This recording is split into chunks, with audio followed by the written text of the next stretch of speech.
Allô tout le monde, j'espère que vous allez bien. Ça fait tellement longtemps que je ne vous ai pas fait de petites capsules vidéo. Je voulais prendre un instant tout d'abord pour vous souhaiter une bonne année à tous et à toutes. Et dans un deuxième temps, je voulais vous faire part d'un communiqué qu'on avait reçu de ResMed concernant une étude qu'ils sont en train de mener. C'est une étude concernant les fameux appareils de type SoClean, les ozonateurs que vous avez peut-être vus via des annonces ou des commerciaux sur certaines chaînes de télévision. À la clinique de santé respiratoire, on avait décidé pour le moment de ne pas recommander ou de ne pas utiliser nous-mêmes ces produits-là, étant donné qu'on savait que ResMed était en train de mener une de ces études sur ces appareils-là avec leur appareil CPAP ainsi que les accessoires. Ce qu'ils nous ont envoyé comme détail présentement, je ne crois pas que c'est la finalité de l'étude, mais ce qu'ils nous ont fait parvenir, c'est qu'ils ont déjà vu que l'utilisation de ces appareils de type SoClean pouvait endommager au niveau des turbines du moteur des appareils CPAP. Donc, ça se répercute au niveau du son.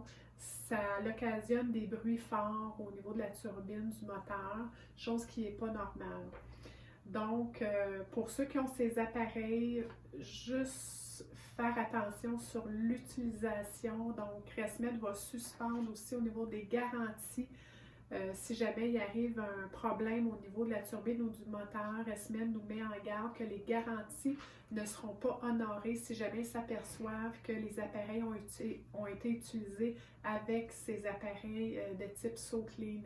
Donc, c'est pas négligeable. Faites attention là, si jamais vous décidez d'acheter ce type d'appareil-là. La bonne nouvelle dans tout ça, c'est qu'ils nous informent qu'il n'y a pas de risque au niveau de votre santé. Donc, ils n'ont pas trouvé rien de négatif de ce côté-là. C'est vraiment au niveau des accessoires et des appareils CPAP que les appareils SoClean peuvent les endommager. Chose auquel il mentionne aussi, c'est bien sûr qu'il faut continuer à laver nos équipements de la même façon dont on a toujours suggéré que vous les fassiez, c'est-à-dire avec le fameux savon doux et de l'eau tiède, c'est tout.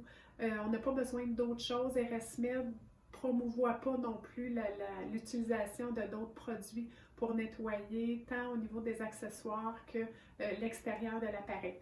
Donc, je pense que c'est important que je fasse le point avec vous sur ces appareils-là parce qu'on avait beaucoup de questions de votre part et on avait très peu de réponses à vous fournir pour l'instant étant donné que l'étude n'était pas terminée. Mais je pense qu'à la lumière de ce qu'on voit des résultats, je pense qu'il serait plus prudent pour ceux qui en ont à la maison de peut-être y repenser à 2 fois là, pour l'utilisation de ces appareils-là. Puis ça n'empêche pas non plus que même si on utilisait le SoClean, il faut laver quand même hebdomadairement nos accessoires. C'est seulement un petit plus hein, qu'on donnait à nos choses. Ça ne prolonge pas non plus la vie, la durée de ces accessoires-là. Et même là, on vient de voir que ça peut faire l'effet contraire, là, ça peut accélérer le processus de vieillissement. Donc, j'espère que ça a répondu à vos questions. Si jamais, je pense qu'on va avoir d'autres détails aussi là, suite à la fin de l'étude, mais pour l'instant, je pense qu'il fallait que je fasse le point avec vous. Si jamais vous avez des questions par rapport à ces appareils-là, passez en clinique, lâchez-nous un coup de fil, ça va nous faire plaisir là, de regarder ça avec vous et de répondre à vos questions. Merci, bye bye.